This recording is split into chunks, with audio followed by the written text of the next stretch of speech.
Israel पर Iran के हमले के बाद अब मिडिल ईस्ट में एक नई जंग का खतरा पैदा हो गया है। ईरान ने पहली चाल चल दी और अब बारी इजराइल की है। इजराइल ने ईरान के संपूर्ण खात्मे का ऐलान कर दिया है। अमेरिका ने भी खुलकर इजराइल का साथ देने का आदेश जारी कर दिया है। सवाल, क्या वर्ल्ड वॉर में बदल सकती है मिडिल ईस्ट की ये जंग? एक रिपोर्ट।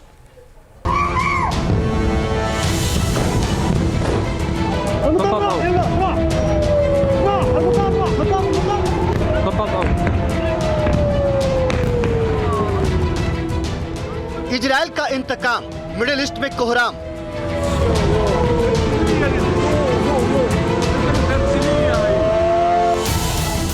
नसरल्लाह की मौत का बदला, 500 मिसाइल से हमला।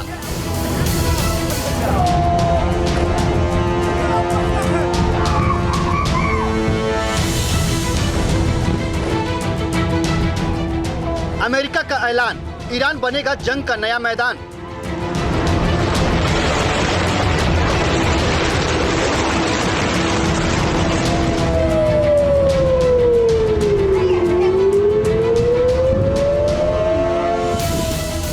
ईरान के हमले से मिडिल ईस्ट पर एक नया खतरा पैदा हो गया है। ये खतरा है अब तक की सबसे भयंकर जंग का। ईरान के बदले से शुरू हुई जंग का अंत कहां होगा, कैसे होगा, किस तरह से होगा, इसकी कल्पना भी नहीं की जा सकती है। ईरान ने इजराइल पर 500 से ज्यादा मिसाइल अटैक कर इजराइल के गुस्से की आग को और भड़का दिया है।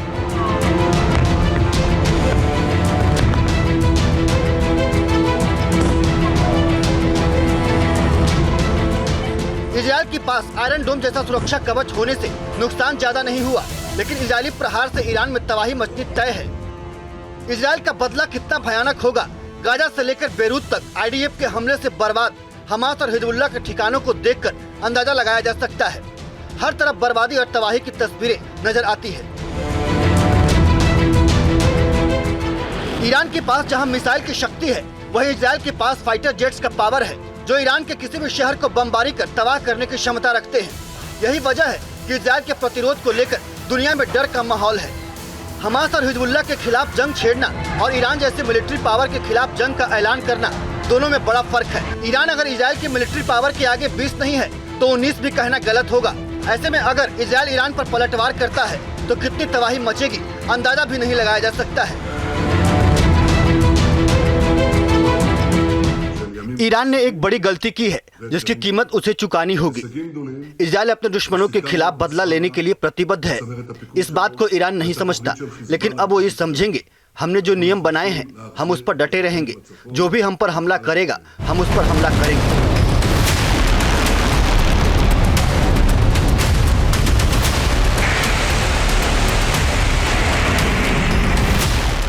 मिडिल ईस्ट में जंग किसी के भी खिलाफ हो, इजराइल के साथ अमेरिका हर हाल में खड़ा रहता है। ईरान के हमले से अमेरिका ने इजराइल को आगाह किया था। यही नहीं, अमेरिकी नेवी डिफेंस एयर सिस्टम ने कई ईरानी मिसाइल को मारकर समंदर में ही गिरा दिया। ईरानी हमले के दौरान अमेरिकी सेना ने इजरायली सुरक्षा बलों के साथ मिलकर काम किया। मध्य पूर्व क्षेत्र में तैनात अमेरिकी नौसेना के डिफेंस सिस्टम ने ईरान के कई मिसाइलों को नष्ट कर दिए।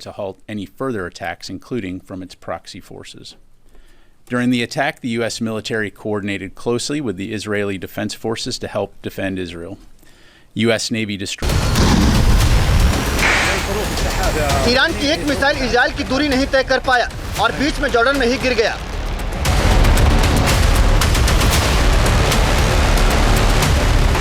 ईरान के खिलाफ इस जंग में जॉर्डन भी अमेरिका का साथ दे रहा है।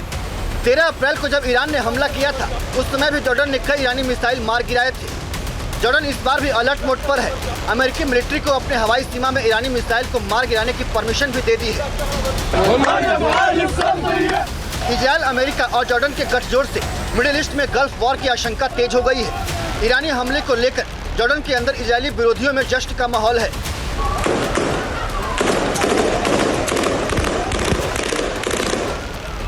वेस्ट बैंक में फिलिस्तीनी शहर जेनिन में लोग हथियारों के साथ बाहर निकल आए हैं।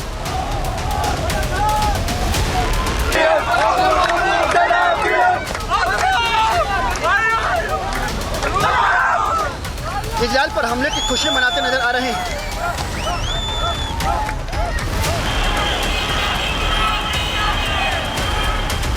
तेहरान की सड़कों पर भी हजारों लोगों का हुजूम बाहर निकल आया और इजराइल के खिलाफ नारेबाजी की। तेहरान में भले ही सड़कों पर लोग इस हमले को लेकर खुशी मना रहे हैं, लेकिन अंदर ही अंदर डर का भी माहौल है।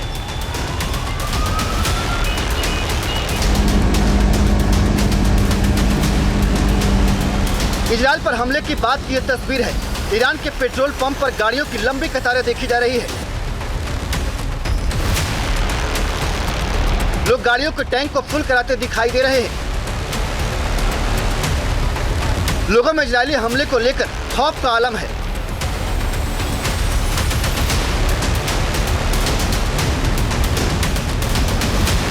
ये डर सिर्फ ईरान या लेबनान या फिर गाजा में ही नहीं, पूरे मिडिल ईस्ट में इसे महसूस किया जा सकता है। डर है कि ईरान के खिलाफ इजरायल ने हमले शुरू किए तो यह हमला कहां पर जाकर रुकेंगे, इसे कोई नहीं जानता।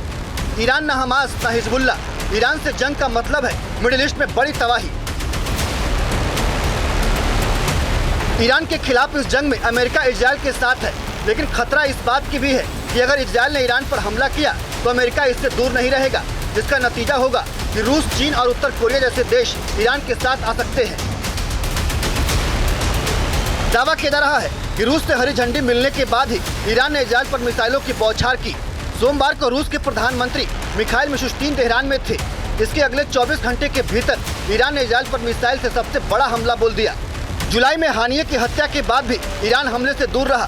27 सितंबर को हिजबुल्ला को इजरायल ने मार गिराया, तब भी ईरान ने हमला नहीं किया। लेकिन रूस के प्रधानमंत्री के दौरे के तुरंत बाद हमला करना इस बात के संकेत हैं कि ईरान के साथ इस जंग में रूस भी खड़ा है।